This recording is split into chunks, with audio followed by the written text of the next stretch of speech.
Randi Bajide, terdakwa kasus pembunuhan ibu dan anak, dituntut hukuman mati oleh jaksa penuntut umum dalam sidang tuntutan yang digelar di Pengadilan Negeri Kupang Senin 18 Juli 2022. Menariknya, dalam tuntutan dibacakan bergantian oleh dua jaksa penuntut umum menyebutkan ibu dan anaknya sama-sama dibunuh oleh Randi dengan cara dibekap. Tuntutan ini berbanding dengan keterangan Randi kepada penyidik sebelumnya yang menyebutkan sang ibu yang membunuh anaknya sendiri. Menjatuhkan pidana terhadap terdakwa Randi Suhardi Bajide alias Randi berupa pidana mati dengan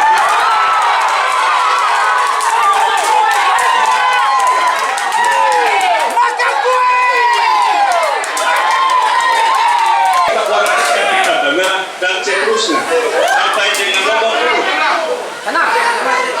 Jantung kita berdebar. Kapan bunyi pembacaan tuntutan jaksa? Ternyata pada akhirnya dia berbunyi tuntutan jaksa hukum mati. Situlah saya dan keluarga, bahkan kita semua, kita merasa senang, merasa gembira, tidak merasa kecewa karena tuntutan jaksa benar-benar adil. Sebagai orang tua, kita semua agar ke depan untuk masuk di dalam keputusan hakim, kita berharap tuntutan juga maksimal hukum mati. Sementara itu, kuasa hukum Randi mengatakan mereka akan meminta Randi untuk dibebaskan. Mereka mengaku terkejut dengan dasar JPU yang mengatakan bahwa Randi telah membunuh anak biologisnya sendiri. Tuntutan JPU itu punya kewenangan membuat tuntutan. Nah, kami sebagai pihak juga punya kewenangan untuk membuat pembelaan atau pledoi. Nah, kenapa kami buat dan kenapa kami akan minta untuk bebas? Kenapa?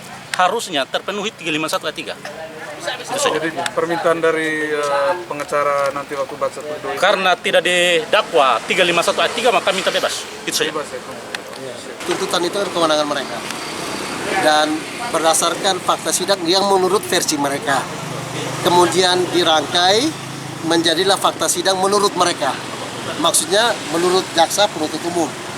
Ya mereka punya cara itu kan kita tidak bisa menghalangi. Kewenangan yang diberikan oleh undang-undang adalah menanggapi itu oleh terdakwa dan PH-nya adalah melalui pledoi.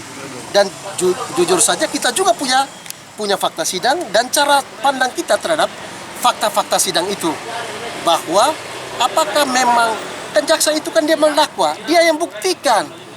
Yang menjadi pertanyaan besar itu, semua ini kan tidak tahu peristiwa itu, hanya cuma Randi.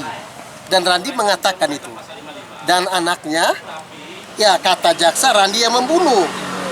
Saya juga kaget dengan dasar apa, bukti apa. Harusnya dengar jelas juga sebenarnya ahli forensik itu bilang apa. Kan begitu. Dan saya juga, saya pikir jaksa sudah mereformasi soal hukum itu sendiri yang sudah diratifikasi karena soal HAM, soal hukuman mati, begitu. Tapi jaksa punya itu, tapi kita hormati itu, dan nanti menunggu kami punya pembelaan. Pasti kami juga akan punya cara pandang sendiri dan melihat peristiwa ini kan pasti berbeda. Dan kita semua ya harus patuh kepada semua ruang yang diberikan oleh undang-undang itu dan memakai ruang itu secara baik. Dituntut hukuman mati, Randi dikenakan pasal berlapis, yakni pasal 340 KUHP dan Undang-Undang Nomor 23 Tahun 2022 tentang Perlindungan Anak. Dari Rudolf, SBTV melaporkan.